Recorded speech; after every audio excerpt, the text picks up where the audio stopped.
Berbagai reaksi publik tentunya bermunculan pasca debat Cawapres kemarin. Saling serang dan sindir tidak luput menjadi gimik yang dikeluarkan antar kontestan. Lalu gaya komunikasi siapa yang kemudian mampu meraih simpati publik? Untuk membahasnya saya akan langsung berdiskusi dan menyapa Kunto Adiwibowo, pengamat komunikasi politik Universitas Padjadjaran. Selamat sore Pak Kunto. Selamat sore Mbak Sandra, apa kabar? Baik Pak Kunto, baik ya juga ya? Alhamdulillah baik-baik. Baik Pak Kunto, gaya komunikasi di antara ketiga itu penilaiannya seperti apa? Ya kalau bisa dinilai dan boleh menilai, katanya nanti personal jatuhnya kalau saya menilai pakai angka. Tapi paling enggak kalau dinilai dari performance dan penerimaan publik di media sosial, terlihat bahwa walaupun Mas Gibran diperbincangkan lebih banyak di media sosial gitu kan, tapi sentimen negatifnya juga besar gitu kan dibanding Pak Mahfud dan Caimin gitu kan. Nah, Caimin ini yang menarik gitu karena di debat cawapres pertama kan kelihatan apa ya, kelihatan jadi yang terakhir gitu kan, penampilannya tidak maksimal, tidak bisa menjawab SGIE gitu kan. Tapi dengan ekspektasi publik yang rendah itu ternyata Caimin bisa apa, membalikkan kondisi, dan itu menurut saya yang membuat sentimen positif Caimin cukup besar di media sosial dan penerimaan publiknya cukup besar. Jadi kalau boleh dibilang ya Caimin lah yang menjadi apa ya, Man of the urutan match gitu teratas ya? di debat. Ya betul betul. Dan mungkin kedua Pak Mahfud dan yang terakhir Mas Gibran, tanpa bisa memberikan angka ya saya ya. Ya, Nanti ya. dianggap menyerang personal lagi. Jadinya sebenarnya strategi yang dilakukan Gibran dengan cara ofensif, bisa kita katakan demikian ya Pak Kunto ya, itu justru blunder. Betul, Mbak. Pertama ketika saya melihat debat itu dan melihat bagaimana apa gestur Gibran, terutama yang apa mencari-cari itu berhadapan dengan Pak Mahfud, itu menurut saya wah ini kok kayak seperti nyari konten ya, kayak seperti apa mempersiapkan konten yang bisa dipotong yang kemudian menjadi viral gitu kan, seperti SGIE pada debat cawapres pertama gitu kan, dan itu bisa disebarkan di media sosial, terutama TikTok kan gitu karena visual, dan akhirnya itu bisa apa ya mendorong elektabilitas dan mendorong orang untuk lebih apa ya menyukai Gibran gitu kan. Tapi ternyata itu berbalik arah karena yang pertama Mas Gibran mungkin apa ya lupa bahwa ini di Indonesia adab sopan santun masih penting gitu kan, Ya. terutama dalam komunikasi politik, terutama ke yang lebih tua gitu. Kita ingat Pak Ahok waktu Pilkada 2017 DKI, itu salah satu yang kemudian sentimen negatifnya adalah perkara sopan santun ketika berbicara, walaupun apa yang diomongin itu bisa jadi secara substansi oke gitu kan. Tapi akhirnya cara itu akan diperhatikan gitu kan, akan diperhatikan oleh pemilih, dan ketika berhadapan dengan Pak Mahfud yang jauh lebih tua, yang kemudian punya kewibawaan akademis sebagai seorang profesor, gesturnya Gibran dianggap tidak pantas, dianggap tidak sopan, dan bahkan sombong gitu kan. Nah ini yang kemudian menjadi apa ya backlash istilahnya, tekanan balik ke Gibran gitu kan. Gibran kemudian mendapatkan sentimen negatif yang sangat besar di media sosial karena pemilih kita kemudian menilai wah sombong amat nih anak gitu kan. Ini mungkin yang apa bisa jadi catatan dan jadi bahan evaluasi, walaupun sudah tidak ada lagi debat cawapres kan gitu. Tapi Betul. mungkin di penampilannya Mas Gibran kan selama ini pakai citra anak muda yang sopan santun, selalu cium tangan, membungkuk gitu kan, ketika berhadapan dengan orang-orang yang lebih tua. Dan menurut saya yang kita tonton semalam seperti 180 derajat berbalik gitu kan. Dan ini bisa mempengaruhi pemilih, dan mereka bisa yang tadinya mungkin firm ke Mas Gibran mungkin agak berpikir 2-3 kali Ya. lagi gitu. Dan menurut saya ini potensi yang bisa diambil oleh pasangan 01 maupun 03. Baik, ini mungkin adalah surprise yang dikatakan oleh timnya Gibran. Jadi sebelum debat cawapres dikatakan akan ada surprise, tapi ternyata surprise-nya yang kayaknya yang surprise adalah timnya Gibran nih. kita akan bahas kemudian ke Caimin yang bertukar posisi ya dengan Gibran, karena di debat sebelumnya Caimin dinilai paling bawah, Gibran paling atas, namun sekarang berbalik.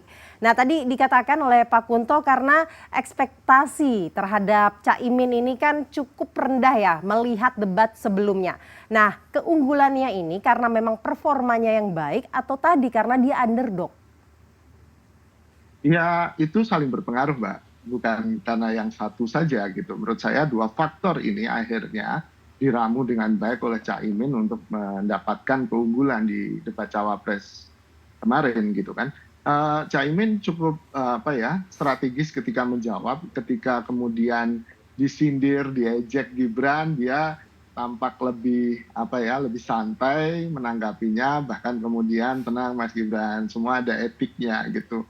Menurut saya apa, soundbite itu jadi apa ya, strateginya Caimin, dan kemudian tidak terpancing pada apa yang ingin Gibran lakukan gitu kan, dengan memancing emosi, kemudian dengan apa ya, merendahkan gitu. Dan menurut saya Caimin berhasil kok semalam untuk kemudian apa ya, terutama yang paling saya ingat adalah tobat ekologis gitu. Itu salah satu soundbite juga yang menurut saya cukup kuat bagi saya terutama, dan pemilih mungkin anak muda yang punya concern terhadap isu lingkungan gitu, Mbak.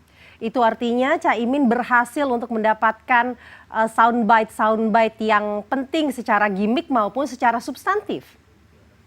Betul, betul. Dan menariknya adalah kan kalau kita melihat sosial medianya Caimin, apa, media sosialnya Caimin itu dipenuhi dengan persiapan debat gitu kan. Dan di situ banyak anak muda kemudian yang apa ya, mendorong, menyemangati, memberikan masukan gitu. Dan model apa, partisipatif ini menurut saya menjadi semacam apa ya, menjadi klimaks akhirnya ketika penampilan Caimin juga seperti yang diharapkan gitu kan. Dan di situ kan ada banyak soal videotron, karena ada kelompok fandom yang menjanjikan akan apa ya, masang videotron buat Caimin, dan kemudian soal diculik ke Rengas Dengklok gitu-gitu.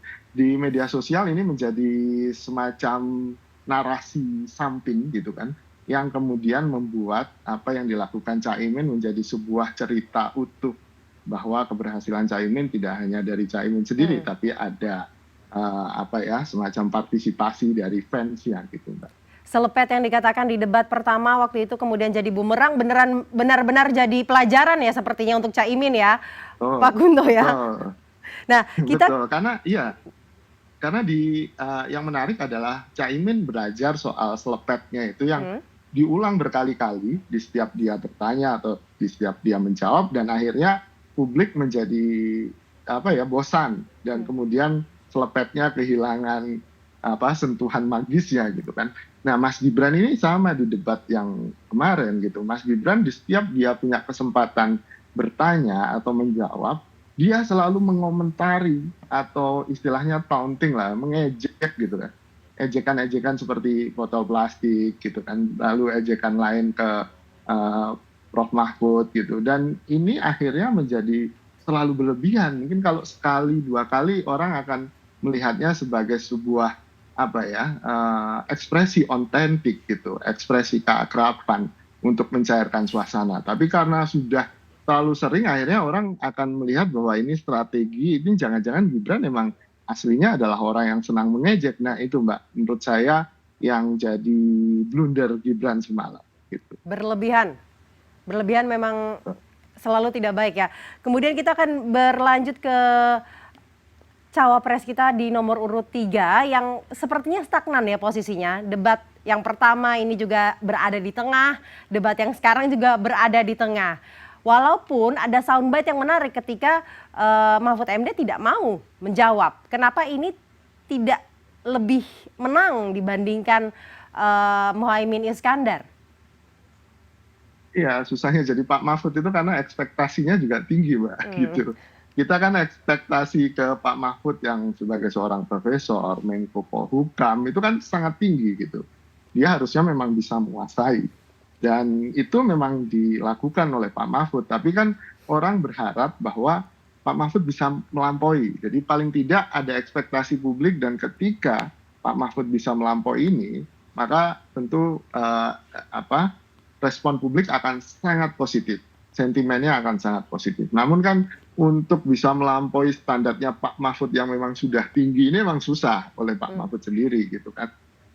Apalagi mungkin secara strategi Mas Gibran memang fokus menyerang Pak Mahfud setelah kemarin debat cawapres pertama bisa menumbangkan Caimin gitu kan dengan pertanyaan SGIE. Nah ini dicoba ke Pak Mahfud dengan pertanyaan greenflation gitu kan. Nah menurut saya strategi yang sama yang dilakukan Gibran tentu nggak efektif, karena Pak Mahfud tentu sudah punya taktik atau sudah punya cara. Dan menurut saya Pak Mahfud memang tidak berusaha untuk ofensif, Pak Mahfud berusaha untuk berdebat layaknya seorang akademisi, dan ini terlihat ketika Pak Mahfud melakukan debat dengan Caimin gitu kan. Di situ kelihatan substansinya keluar gitu kan. Sedangkan ketika dengan Mas Gibran itu kan akhirnya hanya gimmick-gimmick yang ya harus meladeni bocil lah gitu, ngeladenin anak kecil gitu jadinya Mbak. Dan itu yang mungkin agak dragging performance ya Pak Mahfud di debat cawapres. Apakah kemudian kemarin. posisi Mahfud MD yang stagnan selalu di tengah ini juga ada hubungannya dengan memang gaya komunikasi pasangannya? Karena kan kalau 1 dan 2 kita tahu jelas berseberangan. Posisinya Mahfud MD yang cukup kadang kanan kadang kiri ini juga berpengaruh. Ya mungkin ada pengaruh ya Mbak, tapi menurut saya tidak penuhnya berdasarkan posisi itu. Karena tentu dari masing-masing posisi, baik itu Pak Mahfud yang posisinya ada di tengah dan 2 lainnya yang ada di ekstrim kanan atau kiri gitu, itu punya banyak keuntungan juga harusnya sebagai penengah, kemudian sebagai ide-ide atau gagasan-gagasan yang bisa menengahi konflik antara dua kandidat yang lain. Dan menurut saya ini harusnya bisa dilakukan oleh Pak Mahfud. Tapi karena Pak Mahfud terbiasa debat akademis ya, akhirnya tidak secara strategis lebih ke sana. Beliau ingin kemudian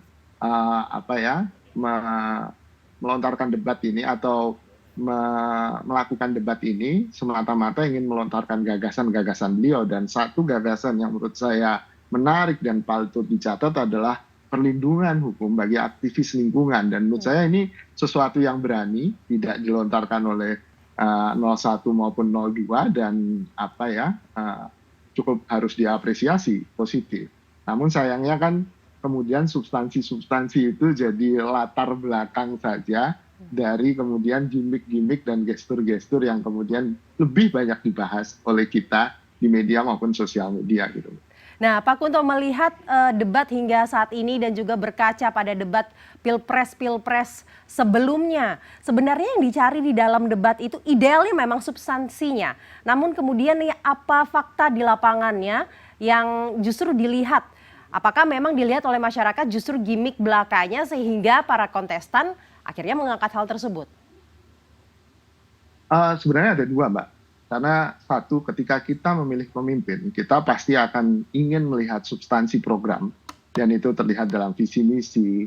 Dan di debat ini kita kan ingin masing-masing pasangan calon atau masing-masing kandidat bisa saling menelanjangi program itu. Jadi mengintegrasi sebenarnya program kamu seperti itu, kelemahannya di sini gitu. Jadi akhirnya publik bisa teredukasi lebih baik gitu kan. Tapi di sisi lain juga ada soal personality atau kepribadian. Karena mau nggak mau ketika kita memilih pemimpin, kita juga ingin pemimpin yang punya kepribadian positif, kepribadian adiluhung lah istilahnya gitu. Dan itu akan tampak tercermin dalam debat.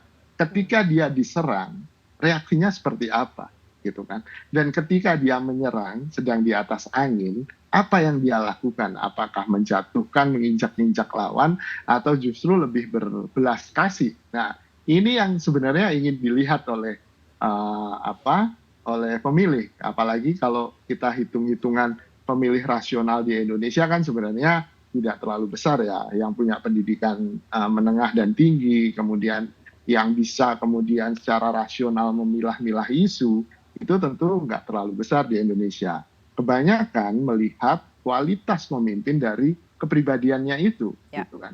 Nah, gimmick-gimmick, gestur-gestur kemarin sebenarnya bertujuan untuk menelanjangi kepribadian ini, Mbak, gitu kan. Dan ada yang berhasil, ada yang tidak, dan Baik, bahkan ada yang berbalik arah seperti yang baik. dilakukan Mas Gibran.